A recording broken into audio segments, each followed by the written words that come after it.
Hello everyone, मैं doctor Nilima आज इस वीडियो में बात करूंगी टाइप्स ऑफ लर्निंग डिसेबिलिटी की अधिगम असमर्थता के प्रकार की। बीएड से रिलेटेड और भी वीडियो देखने के लिए आप डिस्क्रिप्शन बॉक्स में लिंक जाकर प्राप्त कर सकते हैं। तो आइए शुरुआत करते हैं। अधिगम अक्षमता या असमर्थता या अयोग्यता के प्रकार, इसे ही निर्योग्यता और बाधिता के नाम से भी जाना जाता है। अधिगम अक्षमता या असमर्थता का तात्पर्य होता है सीखने से संबंधित क्षमता या योग्यता का अभाव, जो विभिन्न प्रकार की होती है। अधिगम अक्षम बालकों को सीखने में विभिन्न प्रकार की कठिनाइयां होती हैं, जैसे कि बोलने में या पढ़ने में या लिखने में या संप्रेषण संबंधी या फिर गणित से संबंधित कठिनाइयां।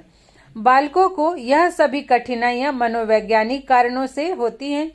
अधिगम असमर्थ बच्चे में किसी प्रकार का मानसिक पिछड़ापन नहीं होता और न ही इनमें किसी प्रकार का दृष्टि दोष या श्रवण दोष पाया जाता है।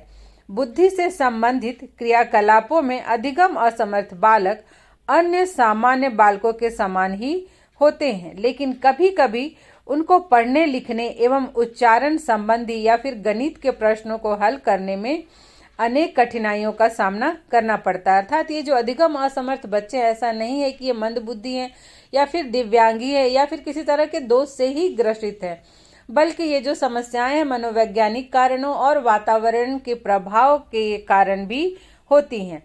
तो ये जो अधिगम असमर्थ बच्चे हैं, इनको मुख्यतः दो भागों में बांटा जा सकता है।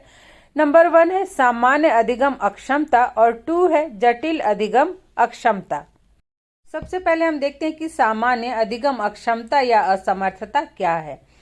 सामान्य श्रेणी की अधिगम अक्षमता बालकों में वातावरण के प्रभाव के कारण उत्पन्न होती हैं। भाषा संबंधी, उच्चारण संबंधी या पढ़ने एवं लिखने संबंधी अक्षमताओं पर वातावरण का बहुत अधिक प्रभाव पड़ता है। सामान्य श्रेणी के अधिगम अक्षम बालकों को प्रशिक्षण एवं अभ्यास द्वारा उनकी अक्षमता में सुधार लाया जा सकता है। प्रारंभ में इनको अक्षमता से संबंधित कौशल सिखाने की आवश्यकता होती है। यदि प्रारंभ में ही यह ज्ञात हो जाए कि बालक में किस प्रकार के अधिगम से संबंधित अक्षमता है, तो उसकी सहायता की जा सकती है। जैसे कि ग्रामीण क्षेत्र के बच्चे यदि शहरी क्षेत्रों में शिक्षा ग्रहण करने के लिए आते हैं, तब उनको अंग्रेजी भाषा समझने या उसे सीखने बोलने में अत्यधिक कठिनाई होती है, किंतु यदि प्रशिक्षण दिया जाए, अभ्यास कराया जाए, तो उनकी इस अक्षमता को दूर किया जा सकता है। इसी तरह से जिस परिवार में अपने परिवार की भाषा या वहाँ के स्थानीय क्षेत्रीय भाषा का उपयोग होता है, तो वैसे बच्चे जब किसी दूसरे राज्य में पढ़ने चले जाते हैं, तो वहाँ उन्हें उस राज्य की भाषा को सीखने पढ़ने में दिक्कत होती है, कठिनाई होती है। तो इस श्रेणी की जो अक्षमता होती है, उसको दूर करने के लिए विशेष कक्षाओं तथा पाठ्यक्रम में सामान्य प्रकार के परिवर्तन की आवश्यकता होती है। अर्थात बालक में जो भी अक्षमता है, उसे दूर करने के लिए विशिष्ट कक्षाओं का आयोजन किया जाता है, जिसमें उनकी असमर्थता से संबंधित उन्हें प्रशिक्षण दिया जाता है और अभ्यास कराया जाता है। धीरे धीरे उनकी जो भी निर्योग्यता है या असमर्थता है, वो दूर होती जाती है। अब हम देखते हैं जटिल अधिगम अक्षमता क्या है। जटिल अधिगम अक्षमता बालकों में उनके मस्तिष्क में किसी भी प्रकार के विकार के कारण उत्पन्न हो सकती है। जैसे कि कभी कभी होता है कि बच्चा जन्म के समय में किसी मस्तिष्क क्षति के कारण उसकी बुद्धि पर उस प्रभाव उसका पड़ जाता है, या फिर कभी मस्तिष्क में कोई चोट लगने के कारण उसके मस्तिष्क में कोई क्षति हो जाती है, या फिर कोई दवा सेवन करने के कारण उसका असर, उसका बुरा प्रभाव उसके मस्तिष्क पर पड़ता है, या किसी चोट लगने के कारण या एक्सीडेंट के कारण मस्तिष्क पर उसका प्रभाव पड़ता है। तो ऐसे में भी बालकों में अक्षमता या निर्योग्यता उत्पन्न हो जाती है। ऐसे बालकों को अपने कक्षा में लिखने, बोलने और एवं पढ़ने संबंधी अनेक समस्याओं का सामना करना पड़ता है। इन्हें आधारभूत अकादमिक कौशल प्राप्त करने में भी कठिनाई होती है। अर्थात अपने सामान्य उम्र के बच्चों के साथ कक्षा में पढ़ाई करने में भी उन्हें दिक्कत होती है।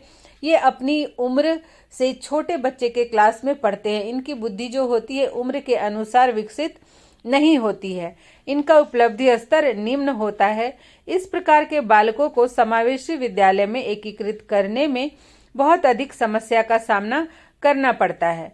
तो विभिन्न प्रकार के अधिगम अक्षमताओं से संबंधित जो बालक होते हैं या विभिन्न प्रकार की जो अक्षमताएं होती हैं, उन्हें हम कुछ निम्नलिखित बिंदुओं के द्वारा अच्छे से समझ सकते हैं।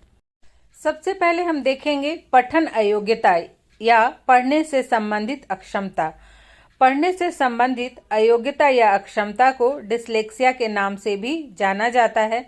इसमें अक्षर ज्ञान की अयोग्यता, पढ़ने में उचित धारा प्रवाह की अयोग्यता, अक्षरों को उल्टा समझना, पुनरावृत्ति वाले शब्दों की पहचान का अभाव, अक्षर ज्ञान का अभाव तथा मौखिक अभिव्यक्ति की अयोग्यता शामिल होती है। जैसे कि कुछ बच्चे होते हैं ना, अक्षरों को उल्टा पढ़ते हैं। मान लीजिए कलम है तो उसको कमल पढ़ेंगे, या अमरूद है तो उसको अरमूद पढ़ेंगे, तलवार है तो उसको तरवाल पढ़ेंगे। या फिर कुछ बच्चे जो धारा प्रवाह तरीके से नहीं पढ़ पाते, रुक रुक के पढ़ते हैं, उन्हें भाषा का सही ज्ञान नहीं होता है। तो इस तरह की जो अयोग्यता है, इसे पठन अयोग्यता में शामिल किया जाता है। सामान्यतः पढ़ने से संबंधित दोष से ग्रसित बालक भी दो प्रकार के होते हैं।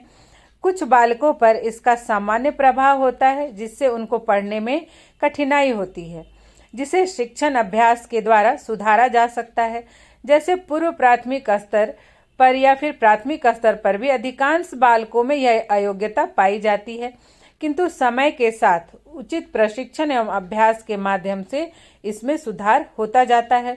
लेकिन जो बालक इस अक्षमता से गंभीर रूप से प्रभावित होते हैं, वे पढ़ने में पूर्णतया असमर्थ होते हैं। यदि प्रारंभ में ही उनकी इस अक्षमता की पहचान हो जाती है, तो आवश्यक उपचार के द्वारा इसके गंभीर प्रभाव से बचा जा सकता है। इस रोग के उपचार में सतत प्रयास एवं अभ्यास की आवश्यकता होती है। अर्थात ऐसा नहीं है कि कुछ दिन अभ्यास करा दिया और हो गया, इसके लिए सतत अभ्यास की आवश्यकता होती है। और इस प्रयास में शिक्षक और पेरेंट्स दोनों को ही मेहनत करना होता है, समय देना होता है। पठन अयोग्यता कितने प्रकार की होती है, इस कैसे हम पहचाने कि किसी बच्चे में डिस्लेक्सिया है और इसके क्या लक्षण हैं और किस तरह से उस बच्चे की जो ये समस्या है उसमें हम सुधार कर सकते हैं, इससे संबंधित मैंने एक वीडियो बना रखा है। उसके लिंक डिस्क्रिप्शन बॉक्स में दे दूंगी, आप वहां जाकर देख सकते हैं। नेक्स्ट है नंबर 2, लेखन संबंधी समस्या या असमर्थता या अक्षमता। लेखन अर्थात लिखने से संबंधित अयोग्यता को डिस्ग्राफिया के नाम से जाना जाता है। लेखन अयोग्यता का संबंध लिखने से संबंधित नियमों का न पालन करते हुए अक्षरों के उचित बनावट, शब्दों व अक्षरों के बीच अनुचित दूरी, सिरोरेखा का अभाव या फिर सिरोरेखा का सीधा न होना, अधूरे शब्द लिखना, मात्रा के लेखन के ज्ञान का अभाव एवं मिश्रित शब्दों के लेखन में कठिनाई से है। इसमें छात्रों द्वारा किया गया जो लेखन कार्य है वो मापदंडों पर खरा नहीं उतरता है, इसीलिए इसे एक दोष माना जाता है। शिक्षक के द्वारा छात्रों के लेखन अयोग्यता को पहचान कर इस अयोग्यता के कारण का पता लगाकर छात्रों की इस अयोग्यता को दूर करने का प्रयास किया जा सकता है।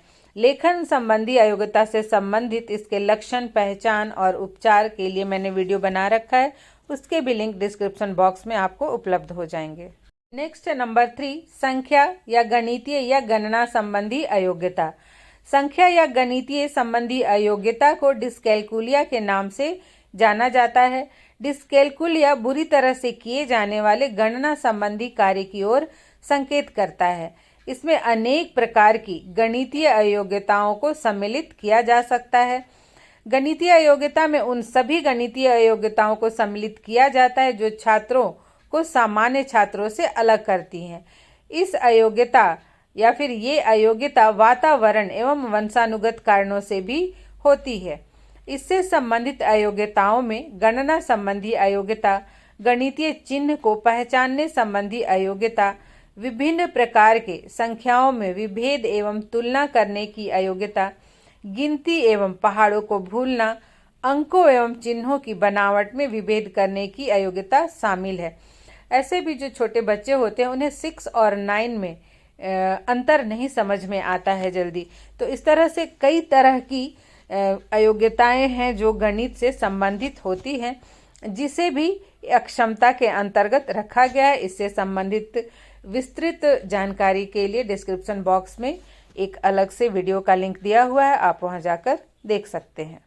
और last but not the list, number 4, संप्रेषण संबंधी अयोग्यता। इस अयोग्यता से ग्रसित बालकों को दूसरों की बात समझने, लिखने, बोलने तथा पढ़ने में कठिनाइयों का सामना करना पड़ता है। अर्थात जब क्लासरूम में टीचर कोई बात समझाते हैं या फिर लिखवाते हैं या फिर कुछ बात बोलने के लिए कहते हैं या फिर पढ़ने के लिए कहते हैं, तो उनमें उन्हें कठिनाई का सामना करना पड़ता है। जिन बालकों में समस्या सामान्य किस्म की होती है, उनको शिक्षक द्वारा बोली गई, लिखाई गई भाषा को समझने में दिक्कत होती है। यहाँ तक कि बच्चा संकेत तथा शिक्षक के हाव भाव को भी नहीं समझ पाता है। समय रहते यदि इसका उपचार किया जाए तो यह सामान्य बच्चों के साथ ऐसे बच्चे शिक्षा ग्रहण कर सकते हैं।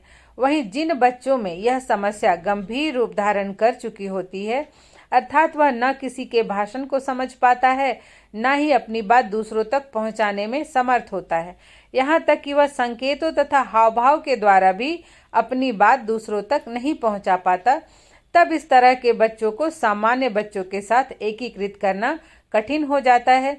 इनको गहन उपचार की आवश्यकता होती है। तो ये थे अधिगम संबंधी कुछ असमर्थताएं या अयोग्यताएं। इन सबसे संबंधित मैंने अलग से एक वीडियो बना रखा है, जिसके लिंक आपको डिस्क्रिप्शन बॉक्स में मिल जाएंगे। आप अगर देखना चाहे तो उसे देख सकते हैं। तो आज यहीं तक, मिलते हैं नेक्स्ट वीडियो में।